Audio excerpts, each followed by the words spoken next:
ഒടുവിൽ പശ്ചിമ ബംഗാളിൽ മമതാ യുഗത്തിന് അന്ത്യം കുറിക്കുന്നു. മമതയെ മലർത്തിയടിക്കാനെത്തുന്നത് സാക്ഷാൽ RSS.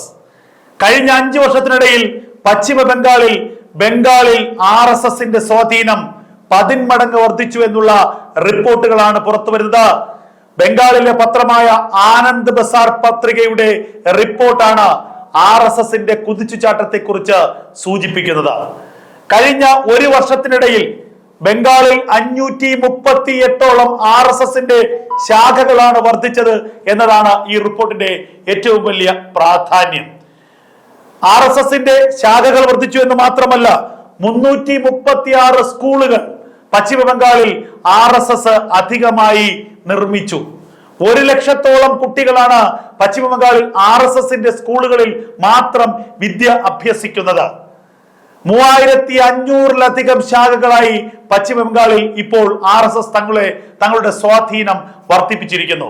എവിടെയാണോ CPM തകർന്നത്, എവിടെയാണോ CPMന്റെ നിലനിൽപ്പ് തന്നെ പാടെയില്ലാതായത്, അവിടെ പതിയെ പിച്ച വച്ച് RSS എന്ന പ്രസ്ഥാനം BJPക്ക് അടിത്തറ പാകി പശ്ചിമ ബംഗാളിൽ ഒരു വടവൃക്ഷമായി പടർന്ന് പന്തലിക്കുകയാണ്.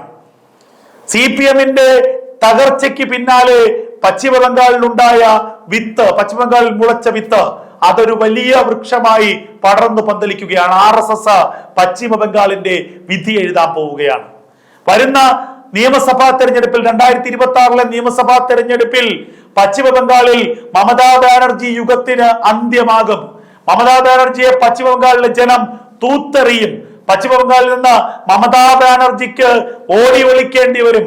മമതയുടെ കാടൻ ഭരണത്തിന്, മമതയുടെ ഈ സാമ്രാജ്യത്വ ഭരണത്തിന് പശ്ചിമ ബംഗാൾ അന്ത്യം കുറിക്കുമെന്നുള്ള സൂചനകളാണ് പുറത്തു വരുന്നത്. വടക്കൻ ബംഗാളിലെ ആദിവാസി മേഖലകളിൽ, പ്രത്യേകിച്ച് ഒഡീഷയുമായൊക്കെ അതിർത്തി പങ്കിടുന്ന മേഖലകളിലൊക്കെ തന്നെ RSSന്റെ വളർച്ച അത്ഭുതാവഹമാണ്. RSSന്റെ ശാഖകൾ ഒരു കാലത്ത് നടത്താൻ അനുവദിക്കാതിരുന്ന ഇടങ്ങളിൽ BJP പ്രവർത്തകൻ എന്ന് പറഞ്ഞാൽ തൃണമൂലിന്റെ ഗുണ്ടകൾ ആക്രമിച്ചു വധിച്ചിരുന്ന ഒരു സമയത്ത് നിന്ന് RSSന്റെ ശാഖകളിൽ പോകുന്ന ആളുകളെ ആക്രമിച്ച് കൊലപ്പെടുത്തിയിരുന്ന ഒരിടത്ത് നിന്ന് 3500-ലധികം ശാഖകൾ ബംഗാളിന്റെ വിവിധ ഭാഗങ്ങളിൽ പ്രവർത്തിക്കുന്നു എന്ന് പറയുമ്പോൾ RSS ബംഗാളിൽ പിടിമുറുക്കിയിരിക്കുന്നു. 2021 തെരഞ്ഞെടുപ്പിൽ 80 സീറ്റുകളാണ് BJP പശ്ചിമ ബംഗാളിൽ നേടിയത്. 220-ലധികം സീറ്റുകൾ തൃണമൂൽ കോൺഗ്രസ് നേടി. എന്നാൽ ഇത് 2026 വരുമ്പോൾ BJPയുടെ സീറ്റ് നേട്ടം 200ഓളം വരുമെന്നുള്ളതാണ് നിലവിലെ ഒപ്പീനിയൻ പോളുകളൊക്കെ തന്നെ സാക്ഷ്യപ്പെടുത്തുന്നത്. 1.5 കോടിയോളം കള്ള വോട്ടുകൾ പശ്ചിമ ബംഗാളിൽ നിന്ന് ഒഴിവാക്കപ്പെട്ടിരിക്കുന്നു. SIR നടപ്പാക്കിയതിലൂടെ പശ്ചിമ ബംഗാളിൽ കാലാകാലങ്ങളായി തൃണമൂലിന്റെ വോട്ട് ബാങ്കുകളായിരുന്ന വ്യാജ വോട്ടുകൾ, റോഹിംഗ്യൻ മുസ്ലിങ്ങളുടെ വോട്ടുകൾ, ബംഗ്ലാദേശിൽ നിന്ന് കുടിയേറിയവരുടെ വോട്ടുകൾ, ആ വോട്ടുകളൊക്കെ തന്നെ ഇത്തവണ വെട്ടി ദൂരെ കളഞ്ഞിരിക്കുന്നു. അത് മമതാ ബാനർജിക്കും തൃണമൂൽ കോൺഗ്രസിനും ഉണ്ടാക്കുന്ന നാശനഷ്ടം ചെറുതല്ലായിരിക്കും എന്നുള്ളതിൽ യാതൊരു സംശയവും വേണ്ട.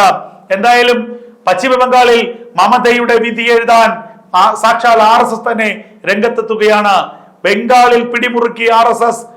മമതയുടെ കോട്ടകൊത്തളങ്ങൾ തകർന്നടിയുന്നു. മമതയുടെ സാമ്രാജ്യത്തിന്റെ അടിവേരുകൾ ഇളകി തുടങ്ങിയിരിക്കുന്നു. മമതയുടെ ഈ ദുർഭരണത്തിന് അറുതി വരുത്താൻ ബംഗാളിലെ ജനത തയ്യാറെടുക്കുന്നു എന്നുള്ള വാർത്തകളാണ് പശ്ചിമ ബംഗാളിൽ നിന്ന് പുറത്തു വരുന്നത്.